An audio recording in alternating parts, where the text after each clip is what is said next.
Shalom. Call halal Yahweh Bashim Awashai Bashim Wadash. Double honors unto the apostles and elders. Salutations to all my fellow laborers doing this work in truth and sincerity, risking their lives and their freedom to do so now more so than ever. To the scattered elect that are scattered around the four corners of the earth, that be like unto the speckled bird, the Israelite foreigners. And to the Akwaf that are listening and learning, to you I say Shalom. And I want to open with this scripture. This is Matthew 24. And I'm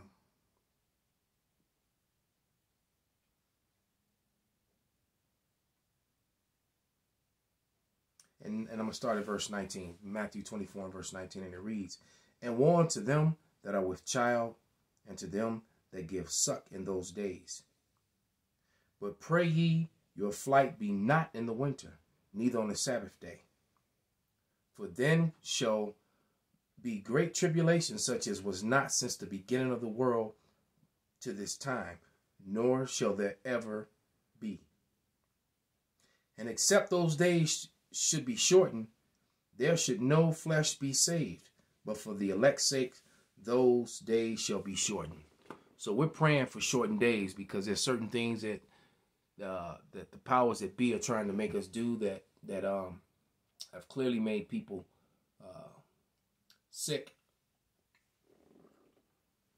People have died,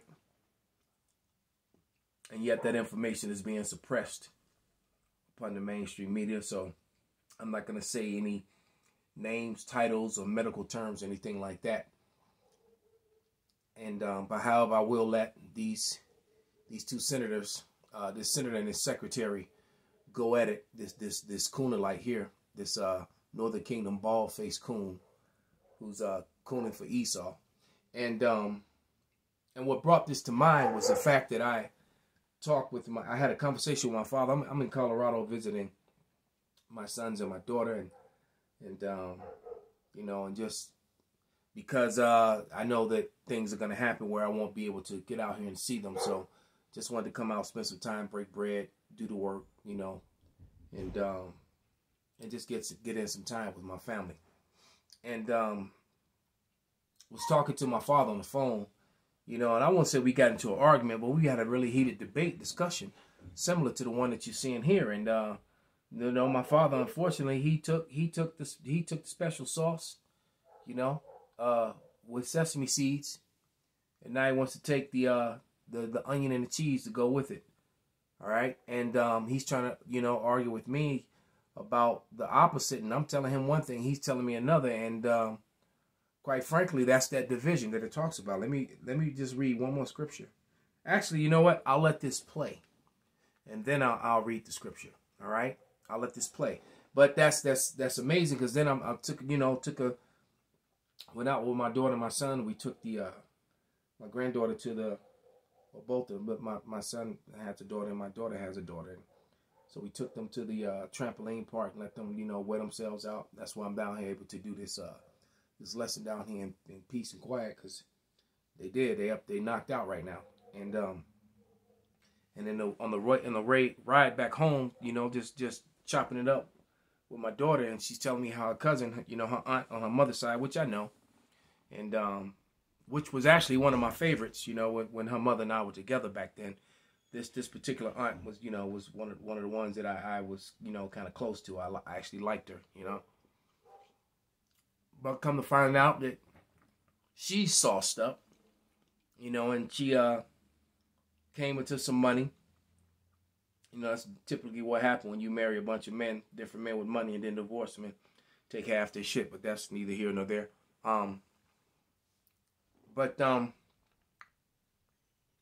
She was telling me that, you know, her cousin, you know, and I know him quite well. You know, I watched him grow up for the most part. And that I guess he's living in his mom's, one of her properties, one of her condos, and he wants his own spot. So his mom is like, "Well, look, I'll give you $20,000 to get your own spot, you know, put down on your house." And why anyone would want to buy anything in California at this point in time, I have no idea. But in order for her to give him the money, for him to get the money to do that, his mother has demanded that he take the special sauce. which is clearly means he doesn't want it. So this division is real, man. It's very, very real. And the facts and I was trying to explain to my father that you're getting a one-sided story. You're not getting the 100% facts on this. You're not getting the other side of it. You're getting a one-sided coercion. All right. So without any further ado, let's watch this Edomite Rand Paul blast this coon, this Northern Kingdom coon that's cooning for Esau. All right. An Israeli study that had 2.5 million patients and found that the vaccinated group was actually 7 times more likely to get infected with COVID than the people who had gotten COVID naturally. Heard that? Senator, I'd have to get back to you on that one. I'm not familiar with that study. Well, you think you might want to be if you're going to travel the country insulting the millions of Americans, including NBA star Jonathan Isaac, who have had COVID, recovered, look at a study with 2.5 million people and say, well, you know what? It looks like my immunity is as good as the vaccine or not. In a free country, maybe I ought to be able to make that decision. Instead, you've chosen to travel the country calling people like Jonathan Isaac and others, myself included, flat earthers. We find that very insulting, goes against the science. Are you a doctor or a medical doctor? I've worked over 30 years on health policy. You're not a medical doctor. Do you have a science degree? And yet you travel the country calling people flat earthers who have had COVID, looked at studies of millions of people, and made their own personal decision that their immunity they naturally acquired is sufficient. But you presume somehow to tell over 100 million Americans who have survived COVID that we have no right to determine our own medical care. You alone are on high, and you've made these decisions, a lawyer with no scientific background, no medical degree. This is an arrogance coupled with an authoritarianism that is unseemly and un-American. You, sir, are the one ignoring the science. The vast preponderance of scientific studies, dozens and dozens, show robust, long-lasting immunity after COVID infection. Even the CDC does not recommend measles vaccine if you have measles immunity. The same was true for smallpox.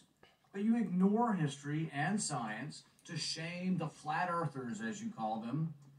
You should be ashamed of yourself and apologize to the American people for being dishonest about naturally acquired immunity.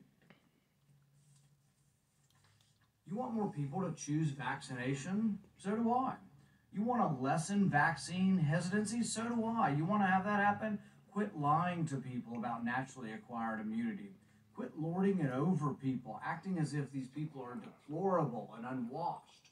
Try persuasion instead of government cudgels. Try humility instead of arrogance. Try freedom instead of coercion. But most of all, try understanding that there's no more basic medical right than deciding what we inject into our bodies. Today, after hearing that millions of people in a study show without a doubt that there's a great deal of immunity from getting it naturally, do you want to apologize to the 100 million Americans who suffered through COVID, survived, have immunity, and yet you want to hold them down and vaccinate them? Do you want to apologize for calling those people flat earthers? Senator, I appreciate your question and appreciate that everyone has their opinion. We follow the facts and the science at HHS. We use the expertise of the medical professionals, the scientists at HHS to make decisions. It's a team effort, and we rely on what is on the ground showing us results. Except for the dozens and dozens of studies. In fact, most, if not all of the studies show robust immunity from getting the disease naturally. The CDC says if you've had me... And see, there it is. I'll let you make your own decisions. But this is Matthew 10:34. And it reads, "Think not that I have come to send peace on earth. I have not come to send peace, but a sword. For I have come to set a man at variance against his father, and a daughter against her mother, and a daughter-in-law against her mother-in-law, and a man's foes shall be they of his own household." And this is ripping very households, families, couples apart, brothers and sisters apart. It's only going to get worse. in the days to come. And all this is coming on the cusp of blackouts, power outages, food supply being cut off, and also with losing up to half of your police departments and half of your military.